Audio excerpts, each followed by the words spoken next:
Well, hello, Glue Troopers, and welcome to the headquarters of Max's Models, where I do all my video work and everything here at my computer in my office. Still surrounded by models, of course.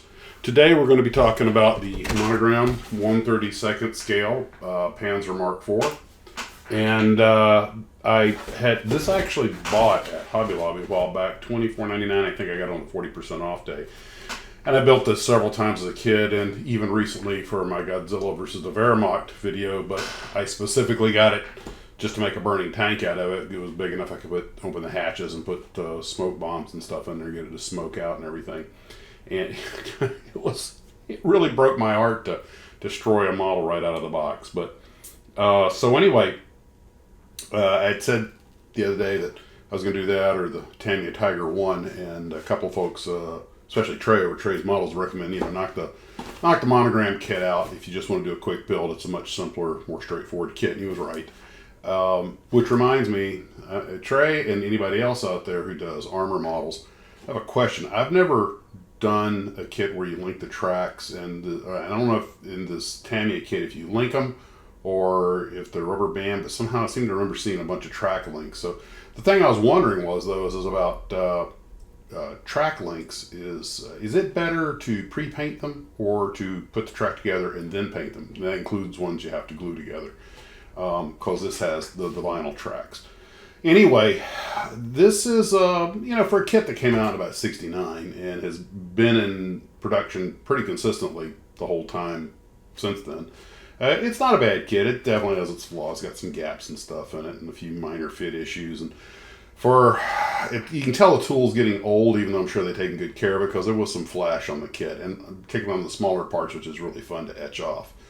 But it's still a competent kit and cheaper than a lot of armor kits. So, for what you're paying, especially if you get it on sale at Hobby Lobby, it's a good kit.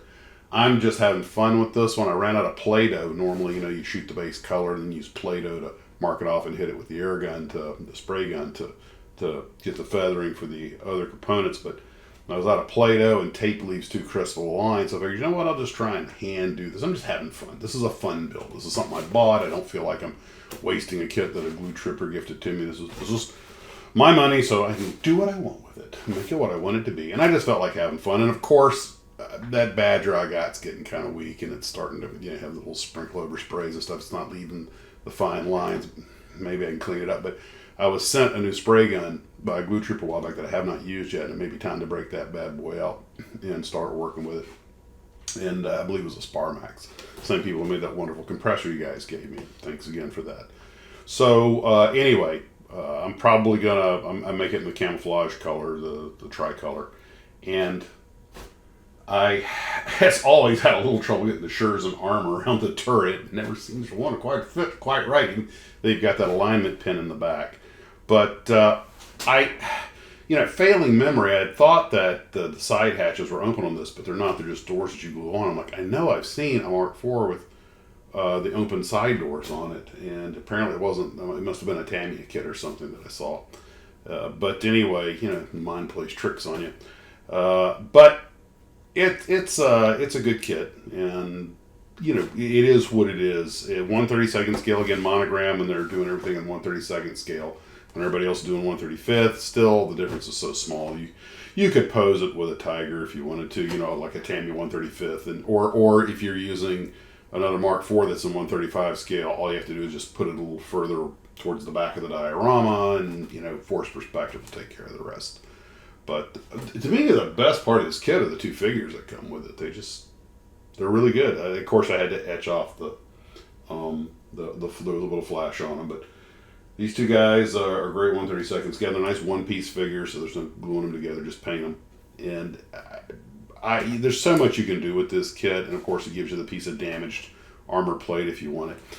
First time I got it, I got what was probably the second generation, and I assume those are Shepherd Payne box art dioramas on the second and third iterations. The fourth one is digital artwork, which is fine, but I get it. Although I personally prefer box art to a finish of a photograph of a finished model. I'm going to make one exception here, and that's Shepherd Payne. You have a phone call. You have a phone call. Hey, Well, I'm actually doing the video, but since you called, we'll just make this part of the show. Here, let me put you on speaker. It's Steve, Steve's Model Mania. We've been playing phone tag all day. So I was just talking about the Mark IV Panzer that I've been working on in the spray pattern, and I hope I hope the microphone can pick this up. I'm trying something different with the sound guys tonight, so I'm going to hold the phone over here by my microphone. I'm using the same microphone I do on the live streams. Can you hear me okay, Steve? Yes, I can. Okay. You made a comment earlier when I was talking about building the tank that I thought was really pretty insightful.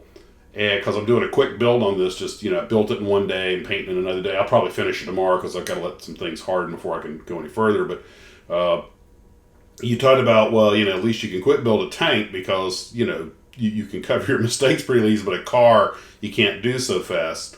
And I was thinking, Well, you're right. A car, if you want to have a nice finish, you really have to take your time with a car. yeah, because you kind of want the car to shine.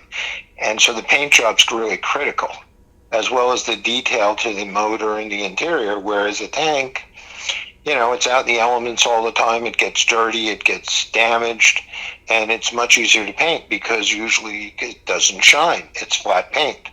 And it's usually some kind of camouflage that hides a lot. Plus, I have put, as I have said before, when you get a glue smear or something, you just cover it up with mud or battle damage. Which, by the way, I've been putting that to the test on this one. Well, anyway, guys, I hope I'll have some pictures in a couple of days for you. That's really all I have for tonight. I am planning a live stream Saturday. Steve should be there, but I get off work Saturday morning around noon and have to drive back from Orlando, so I'll have a couple hours to get it ready. So it'll probably just be a free for all. I'll put up the reminder, but if you guys don't see it come up, maybe something happened and I didn't get home in time or something. But I really don't forecast that, but we'll see. So anyway, for the moment, we're still planning a live stream Saturday night at the same time. So guys, take care of yourselves, and as always, model on.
Don't you dare judge.